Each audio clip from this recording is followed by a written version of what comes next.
Dahil achievers ang mga bata sa school, deserve namin kumain sa labas. Dito tayo kakain sa mabubuto ang tiyan natin sa kabusugan. Siyempre, sino ba naman dito ang hindi nakakilala kay Diwata na dinudumog ang kanyang Paris Overload? Sa wakas, meron na din tayo dito sa Trento, ang Dengs Chicken Inasal Paris Overload. Only rice, only sabaw at free soft drinks. Sa kalahian ni Diwata sa imuha. Mas gwapa ko sa iya ha. Thank you. Ikaw, nganong si Diwata ginudumog man? Kasi Diwata sir gidumog sa dati, siya magoy nauna so karon kay naalamay para sa overload ang Trento so puhon-puhon ako na po'y dumugon. May ta ako'y dumugon sa Dila Paris. Thank you sir. Mustamos mga dong mga day, and for today's video, ginugusla kami kaya sumugod kami dito sa Dengs Chicken Inasal Paris Overload. Dito lang yan matatagpuan sa Trento, malapit sa terminal, tapat lang ng COL gas station. Pinuntahan ng aming team at nalula kami sa sobrang daming tao. Shout out sa mga single dyan. Punta na kayo dito, baka dito mo makita ang iyong forever. Kaya wag ka na magpadugay-dugay, isulat mo yung pangalan mo dyan. Kung plano mo buong pamilya ang dalhin mo dito, magpa-reserve ka muna sa kanilang page. Oh, ito oh. Kasi laging nagsusold out yung kanilang pagkain dito para maandaman kayo. Lami dire. Oo, sa may ikaw ni mo dire. Pero lami. Lami. At charan, ayan na yung aming inasal na in-order. Grabe, sobrang laki talaga. At kompleto na yung aming team kaya sugda na namin yung aming mukbang. Excited na ako makatikim sa kanilang Paris dito at itong inasal na sobrang laki. Babala, sa pagkain ng Paris dapat ihipan mo muna baka mapaslot yung bibig mo at hindi ka na makapagmarites niya, nakakaloka. Masarap yung kanilang Paris dito at medyo malapot. Pansin ko marami talagang nilalagay dito na karne.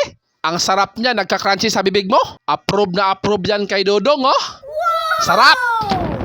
Pangalawa nating tikman ay itong kanilang chicken inasal. Sa totoo lang, malaki din yung kanilang inasal dito at unang kagat pa lang sisiga talaga yung mga mata mo sa sobrang sarap. Para sa akin, yung inasal ang pinakamasarap dito. Partner din siya sa kanilang free sabaw. Isa sa pinaka-highlights nila dito ay yung kanilang chicken oil na grabe talaga sa sobrang sarap talaga. Nilagyan ko siya ng tuyo at saka suka. Yan yung ginawa kong sauce. Grabe, perfect talaga. I know na naglalaway ka kaya mag-andam ka na ng 99 pesos para mabubusog ka talaga. Lalo na kapag ikaw ay gutom na sa buhay. Humigop ka lang ng kanilang unli sabaw.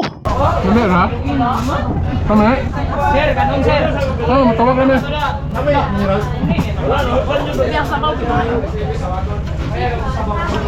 Sabaw mo? Hi. Sabaw, hi. Isa rin sa nakakabilib dito dahil yung kanilang mga staff. Alerto! Kangi. Dali. Oh. Guys. Dali. Oh, dali. Ay, Tunga pa yun. Tunga ko, tunga. Pagod ko na mahawani ba? Giandaman gid Oo, kana. Dapat hot doon na to ni challenge. Tayo yung mga rice, hot doon ninyo ha. Alerto yung kanilang mga staff dito. Isang sabi mo lang ng sabaw, grabe, bibigyan ka na maraming sabaw. Ang nakakabilib pa dito, hindi ka mahihirapang tumawag sa tagahawak ng rice kasi nakabantay sa'yo. Isang tawag mo lang at susugod na siya at lalagyan ka ng maraming rice.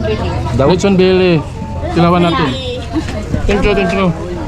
Kilawan natin ilang lechon Billy dire. Wow, masarap din yung kanilang lechon belly oh. Sa sobrang sarap, sumigal yung mga mata namin oh. Kaming dalawa yung katabi ko oh. Wah, dahil natikman namin halos ng pagkain nila dito. Napakasolid. At yung kanilang staff oh, lalapit sa'yo at dagdagan ka pa ng maraming sabaw. At tinikman ko rin yung kanilang chicken joy. Wah! Kabahan ka na McDo at Jollibee. Yummy! Parang nasobrahan ako sa rice dito kaya nagpatabang ako sa aking katabi na si Ricky. Shout out sa iyo, tulungan mo ako pag-ubos dito. Baka makapaghugas ako ng plato dito. Kaya sa mga kakain pa lang dito, huwag kayong magpalabi. Kung gusto kayo magsawa ng kumain, pumunta kayo dito. Oh, Tagalog yun ha. Sobrang saya ng aming team. Oh, salamat para sa may-ari kasi pinatikim kami ng kanilang lechon belly.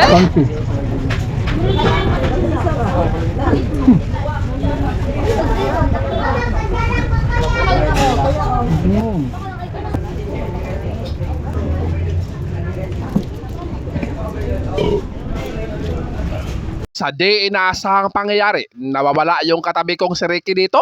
Saan na kaya siya nagpunta? Kaya tinanong ko sa mga bata at ang sabi niya, hindi nila alam. Kaya naghanap kami kung nasaan na siya. Ayun oh, lumipat pala sa ibang lamisa.